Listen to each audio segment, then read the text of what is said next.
Hello, everyone, and welcome to the Happiness Journey podcast with Dr. Dan, where every journey is worth living. My name is Dr. Dan, and I'm your host for today's episode. I'm a cognitive behavior psychotherapist specializing in anger management issue, both court-appointed and private, marriage counseling, dissociative disorders, narcissistic personality disorders, depression, anxiety, dream analysis, and also provide life, business, and retirement coaching support. If you need any assistance, reach out to DMV Counseling and Therapy Services at 301-325-1550. Our website is lifecoachdanamzalike.com. Today, I'm very excited to have at our podcast on season 2, episode number 8, a very special guest, Sophie Frabotta. Just like every of my past episodes, I will leave it up to the guests to properly introduce themselves, as no one can do a better job. Sophie, the floor is yours. Hi, thank you so much for having me. And I think that is such a good point because most people butcher people's bios. So I just think this is great. Hello, everyone. I am Sophie Frabotta. I am a spiritual life coach, guide, and mentor. I've been coaching for the past 14 years and have worked with many individuals and developed a method called the 4Rs method, which is a process that most people go through from wounded to freedom. And I teach that method in my spiritual life coach certification program, which is one of my main focuses at this point. Certifying spiritual life coaches and teaching people how to do this deeper spiritual, emotional, and mental healing work so that we can actually achieve the freedom that most are seeking. I also have some other online courses and work with very few private clients these days, but I do have them. And I work with a lot of men. It's kind of strange. All my marketing is geared towards women, but 60% of my private clients are male. And I just love working with the masculine. I'm really, really big into balance. I know we're in the midst of the rise of the feminine, but that does not mean we have to be putting down the masculine because it is about being in balance.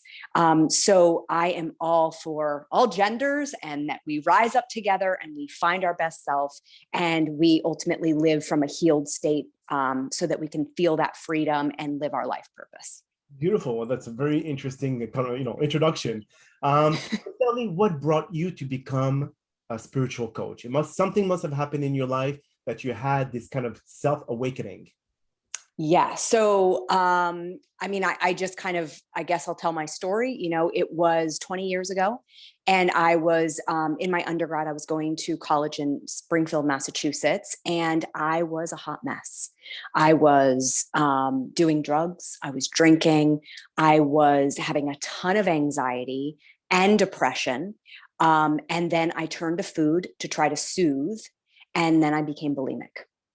So I was just this conglomerate of chemical nightmare walking around. And I was also I like to say an undiscovered at that point empath. So I was able to feel on such a deep level and had no differentiation what word was that? I had no way to tell the difference between my emotions and theirs. So I can remember like walking to class and feeling happy and excited, and then all of a sudden feeling depressed and suicidal, all within 15 steps. And I thought it was me, but I came to learn that it was my gift that I hadn't learned to use yet. Which I've learned to use in my career. I'm a highly sensitive empath and have some other spiritual gifts that I've tapped into along the way. But so anyways, 20 years ago, here I am, this hot mess. I come home for Easter 2001 to visit my parents and they take me to church. So I'm sitting in church and the pastor starts preaching about a start of new beginnings. And I was just like, man, I could use a new beginning. God, if you're real, come into my life, help me because I'm drowning. And I had no idea what I opened up when I said that. But later that afternoon, I ended up confessing to my mom that I was doing drugs, that I was drinking, that I was throwing up my food, that I didn't want to live anymore. I just confessed it. And now if you know anything about bulimia, you know that it's a secret. It's a secret disorder. And that's a big part of it. It's almost like that's the friendship that you get, this weird, convoluted secret.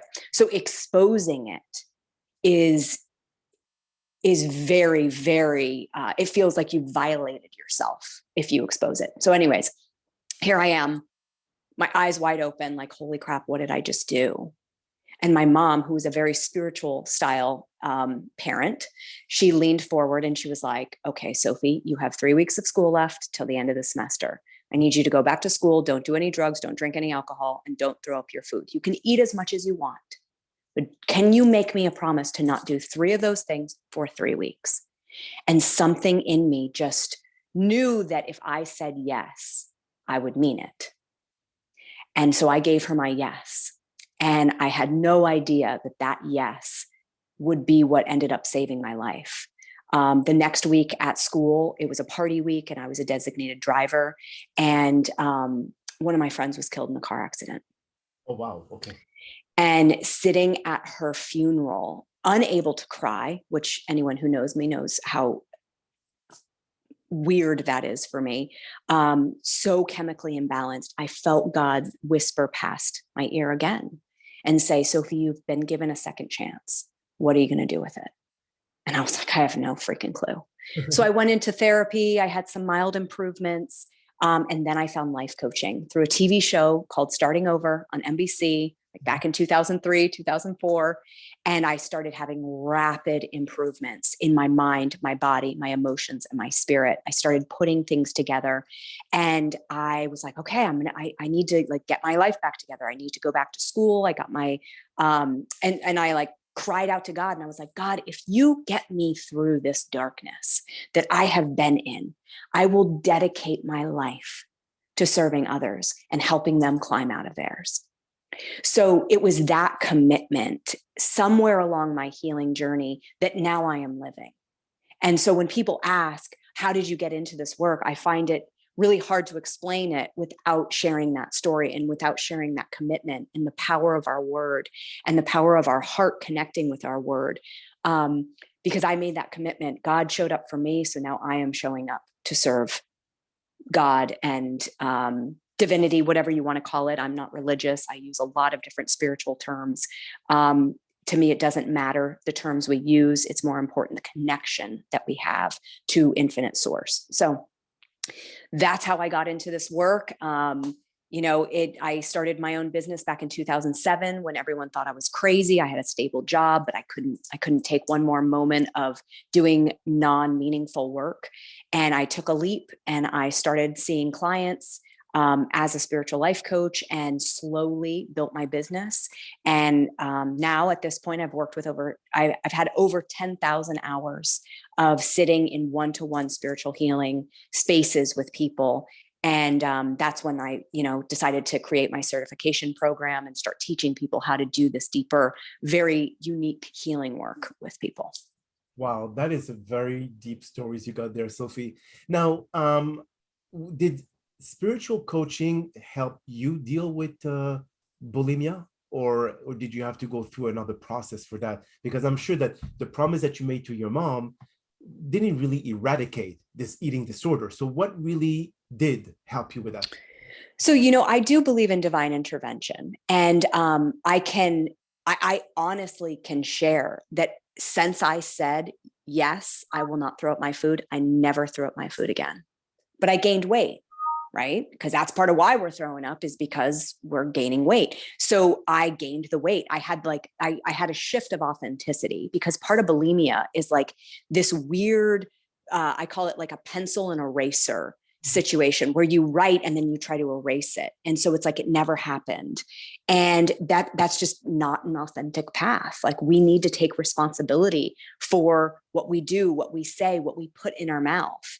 And so I do believe that I had a divine intervention at that point that helped me not throw up my food, but that wasn't really the problem. The problem was the compulsion. The problem was that I used food to soothe. I didn't know how to process my highly sensitive emotions and my ability to sense others. So I would use food as a barrier and to mute all that so that I could deal with my day to day. So yes, I did a lot of work in the eating disorder space and dealt with all the stuff that I wanted to push down because I didn't want to keep gaining weight. So that was then my motivation, is how do I actually lose weight?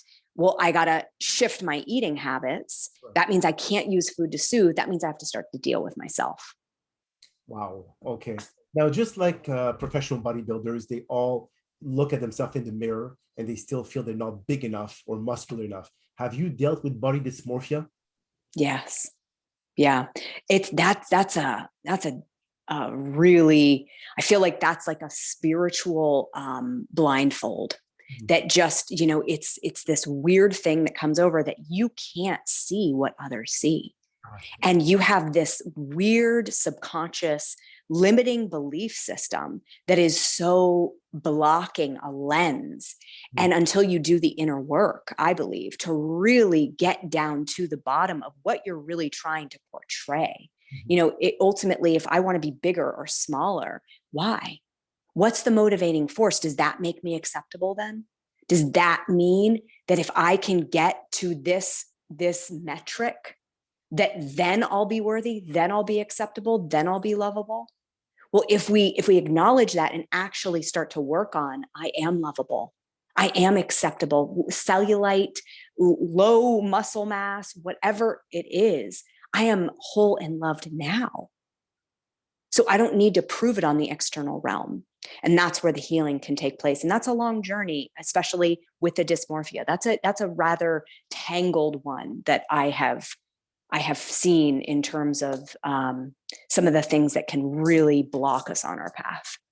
So the people, or I would say the client that you help through your program, those who have not gone something as drastic as you did, how can they connect with your message? How can they learn about spiritual guidance or how to use your program and help their own client? Because obviously this is something that is outside the realm of just life coaching or business coaching or executive coach, whatever it is.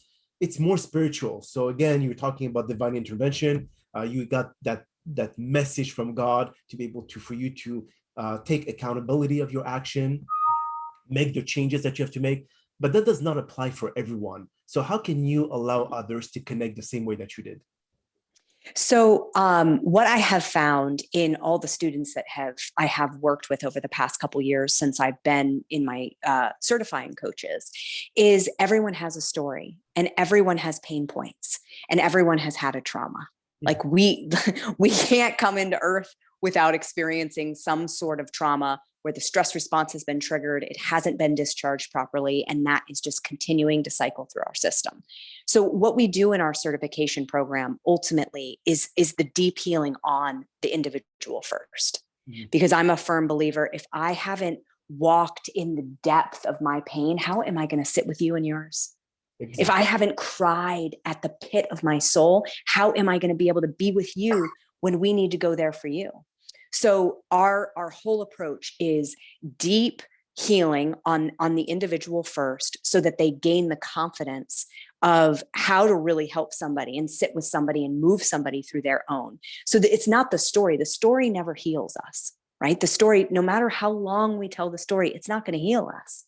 What we need to find is the root wounds that are attached to the story, that are operating as false belief systems, that are triggered or that are sitting in the subconscious and moving into the way we see the whole entire world. If we can interrupt that process, that's when you see real change. Wow. So, yeah. So as and actually, it's interesting because I think a week or 2 weeks ago, I had an intro call with someone who is also who is dealing to be an HSP, a highly sensitive person. And his story is going to share it later on. But, he said that he's carrying the weight of the world on him because of, him feeling empathy for everyone, for their problem, etc. How did you combine dealing with all this, having bulimia, having, you taking drugs, etc.? I mean, after to a certain point, your mind just cannot handle all those external, stimuli. So what do you do to be able to manage all this as a highly sensitive person? So I think the biggest thing is one, awareness, and having, I have a very strong holistic practice that I do every single day. I call it your BEMS, your body, emotion, mind, and spirit. And I exercise every single one of those every single day. So I meditate every single day. I don't really miss a day ever. I journal out my emotions to understand what I'm feeling. So I take an energetic inventory of where I am. Therefore, if I know where I am, I know if I go to the grocery store and I pick up something, it's not mine. And so I can energetically let it go. So if I know who I am, I can also know who I am not. And that's a big thing for highly sensitive. I'm a highly sensitive empath. So knowing where I stop and others begin is a huge practice of mine, but it takes maintenance. So I meditate to get the spirit aligned, to really understand what's happening in my inner body. I journal to really understand emotionally what I'm feeling. I read, not just listen to audiobooks, but actually read words.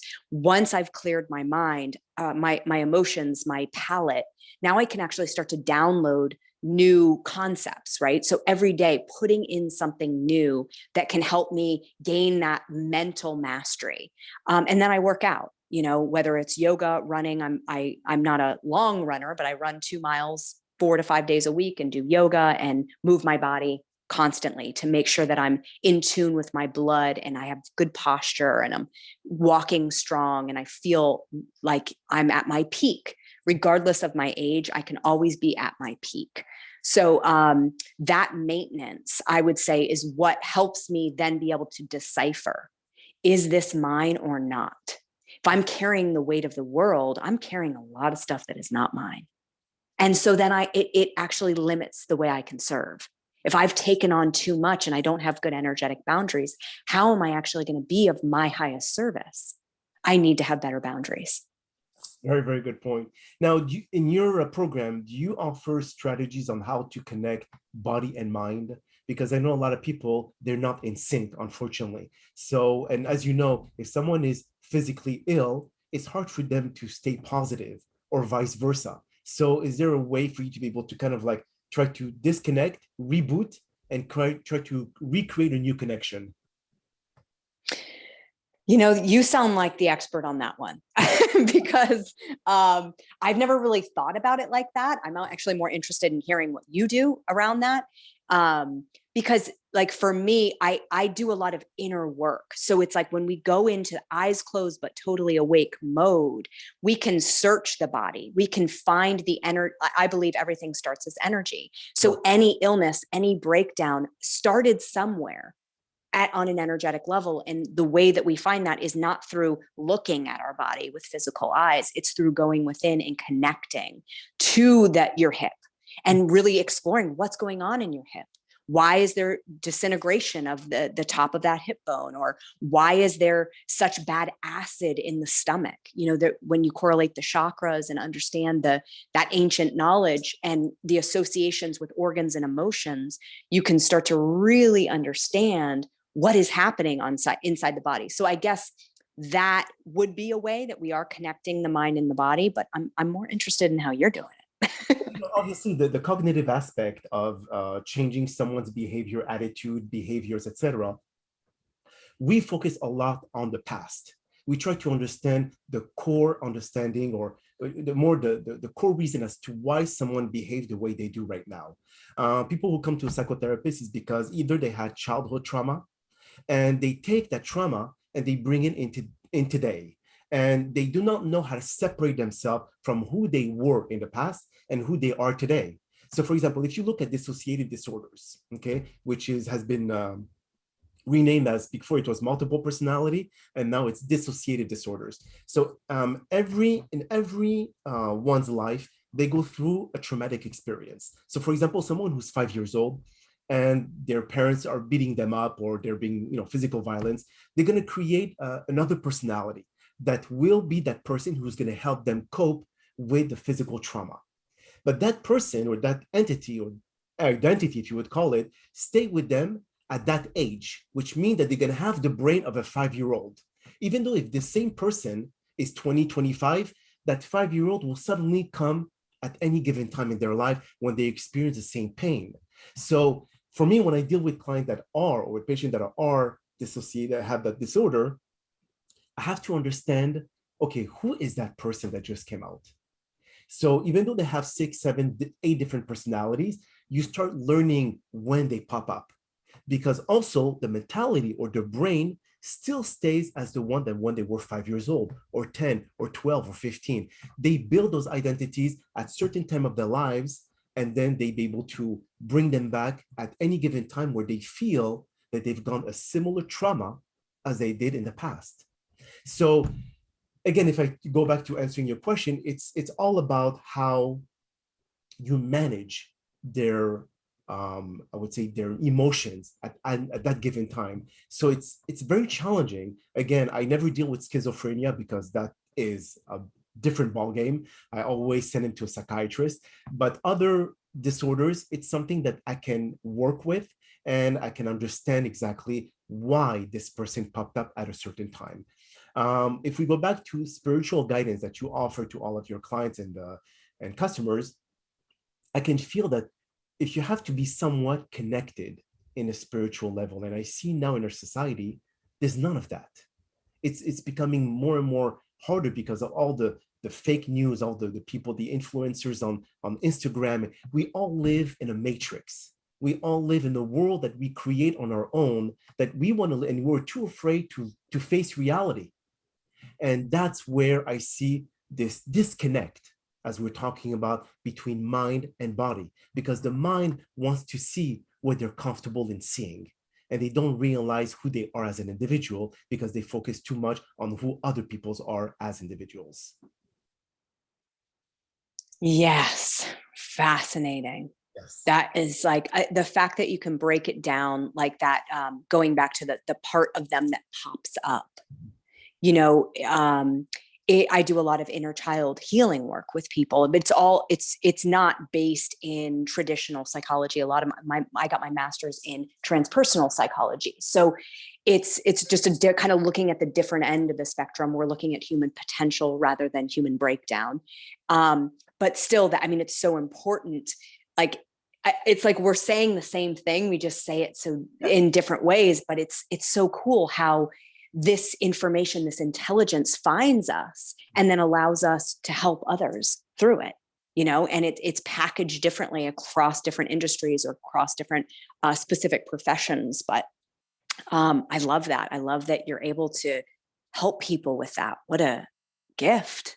It is. And you know, it's interesting that you said, Sophie, about you having that sixth sense. You see, I mean, we have the traditional 5 cents that we've been given, but then there's 6 and 7 cents that we create with experiences, that we create with understanding who we are as individual.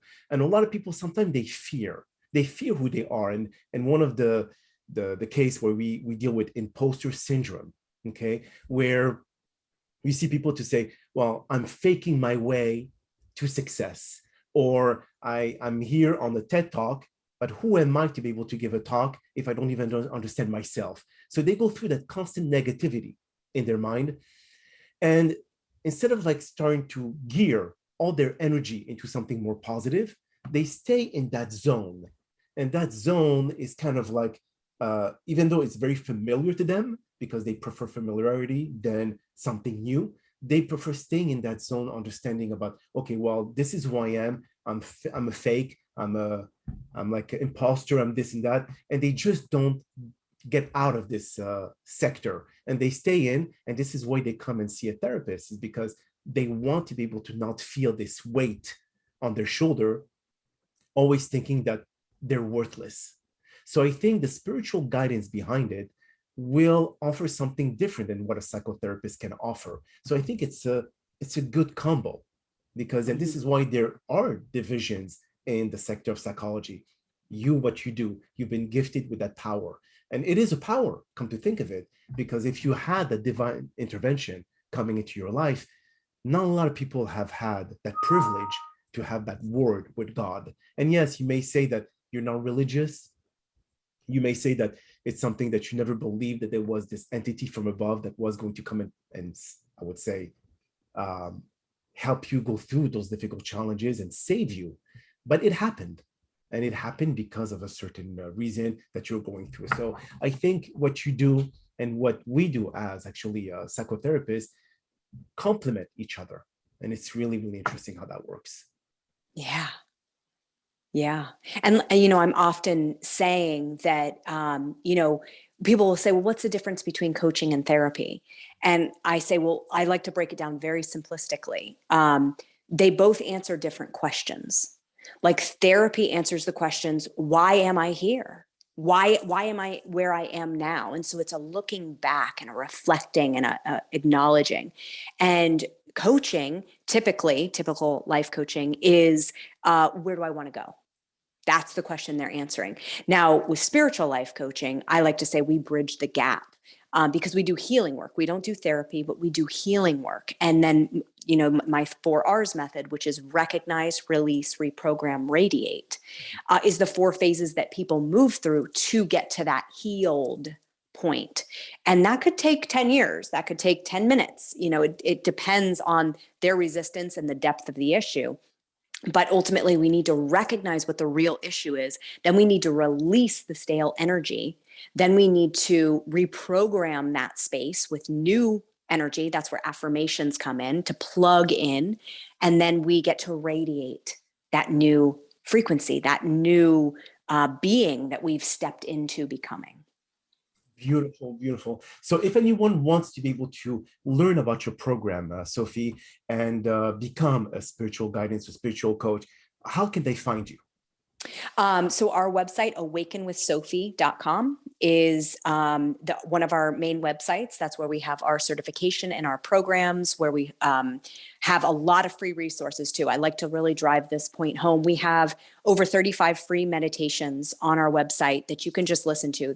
They're organized by playlist, like clearing your energy, balancing your chakras, cutting cords, activating your self-love, calming down, different categories that a lot of our meditations that have been recorded live, we'll take those and repurpose them, put them on our website so that people can enjoy and get into that. They all range from like 8 minutes to 18 minutes. They're not that long. So I encourage people, you know, people will ask, what is one thing that I can do, like that I could start today? And I'm like, close your eyes and meditate. Get a guide. If you don't know how to meditate, find a guided meditation. You don't have to do this alone. 5 minutes, just start the practice and try to do that once this week. And then next week, try to do it twice. Because as you start to tune inward, things become more clear. It's hard to explain. You can look at all the scientific data on how much meditation does. Anyway, sorry, I'm going on. But that is what we have. A lot of free resources on our website. We have workshops and worksheets and all sorts of stuff. awakenwithsophie.com is where we have all this. So beautiful, beautiful. Well, that is all the time that we have for today's podcast. I really do appreciate you, Sophie, for taking the time out of your very busy schedule to join us.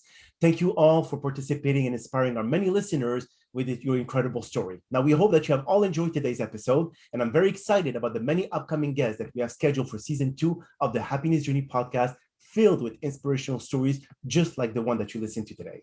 Now, here are 12 ways to stay mentally strong. 1, don't fear alone time, as time with yourself is very precious. 2, don't dwell on the past, as you cannot control it. 3, don't feel the world owes you, so stop with this entitled mentality.